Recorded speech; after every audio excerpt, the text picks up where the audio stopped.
के बंगले में है तहखाना। क्या चोरी होने वाली है 10 सर्कुलर रोड के बंगले की टोटी?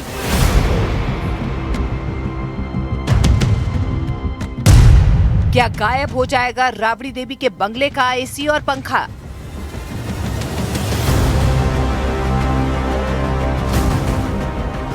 ये सवाल इसीलिए खड़ा हुआ क्योंकि बिहार की सियासत में करीब 2 दशकों तक सत्ता और विपक्ष की धुरी रहा पूर्व मुख्यमंत्री राबड़ी देवी का पटना का 10 सर्कुलर रोड वाला बंगला खाली होने लगा है। और इसी बीच जेडीयू प्रवक्ता नीरज कुमार ने भवन निर्माण विभाग को एक चिट्ठी लिख दी। चिट्ठी में उन्होंने लिखा है कि बंगले की चीजें चोरी ना हो, इसीलिए उनकी निगरानी की जाए। जेडीयू प्रवक्ता नीरज कुमार ने अपनी चिट्ठी में लिखा कि बंगले में मौजूद सभी सरकारी चीजों की विधिवत निगरानी हो, जिसमें पंखे, एसी, बाथरूम फिटिंग, टूटी, गीजर, शौचालय का कम्बोर्ड, खिड़की और दरवाजों के पर्दे शामिल हैं। जेडीयू प्रवक्ता नीरज कुमार को ये भी शक है कि बंगले में कोई छिपा हुआ तहखाना भी हो सकता है।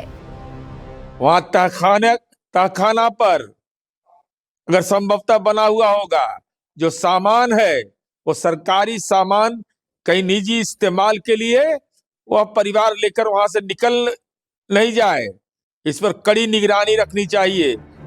जेडीयू के नीरज कुमार ने आरोप लगाया है कि 10 सर्कुलर रोड के बंगले में लालू परिवार की काली कमाई छिपी हो सकती है और हो सकता है कि उस अकूत संपत्ति को छिपाने के लिए उन्होंने बंगले में कोई सीक्रेट तहखाना भी बनाया हो, जिसमें पैसा, कागजात, हीरे जवाहरात भी छिपे हो सकते हैं। और इसीलिए भवन निर्माण विभाग को घर खाली करते वक्त हर चीज पर नजर रखनी होगी।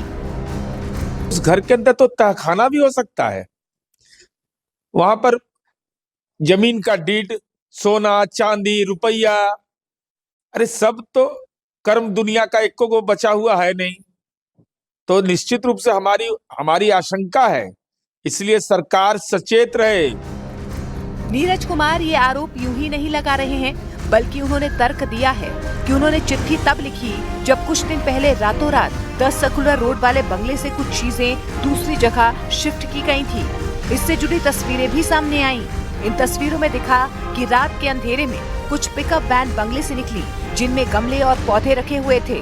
उन्होंने सवाल पूछा कि 10 सर्कुलर रोड पर जो पौधे और गमले थे वो किसके थे? 10 सर्कुलर रोड से रात में किसकी आज्ञा से, किसने अनुमति प्रदान किया कि वहां से पेड़ पौधे ले जाए जाने का मीडिया फुटेज आया है? सवाल यह उठता है कि वो पेड़ पौधा किसका? क्या लालू जी के परिवार की निजी जागीर है या सरकारी उद्यान विभाग से यह गमला उपलब्ध कराया गया है? राबड़ी देवी के बंगले पर जेडीयू नेता ने बयान दिया तो आरजेडी नेता भी चुप नहीं बैठे। उन्होंने बिहार सरकार को चुनौती दे डाली कि वो राबड़ी देवी समेत सभी मंत्रियों के बंगले खुदवाएं।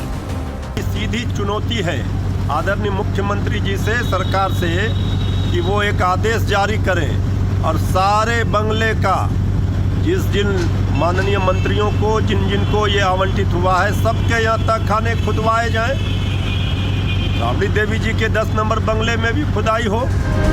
साल 2005 में सत्ता गंवाने के बाद लालू राबड़ी परिवार एक अन्य मार्ग से निकलकर 10 सर्कुलर रोड में शिफ्ट हुआ। तब से ये जगह लालू परिवार का पावर सेंटर रहा है, लेकिन अब वो सेंटर बदल रहा है क्योंकि राज्य सरकार के भवन निर्माण विभाग ने राबड़ी देवी को 25 नवंबर को ही 10 सर्कुलर रोड स्थित बंगला खाली करने का निर्देश दे दिया था और 25 दिसंबर को राबड़ी देवी को निर्देश मिले 1 महीना हो चुका है।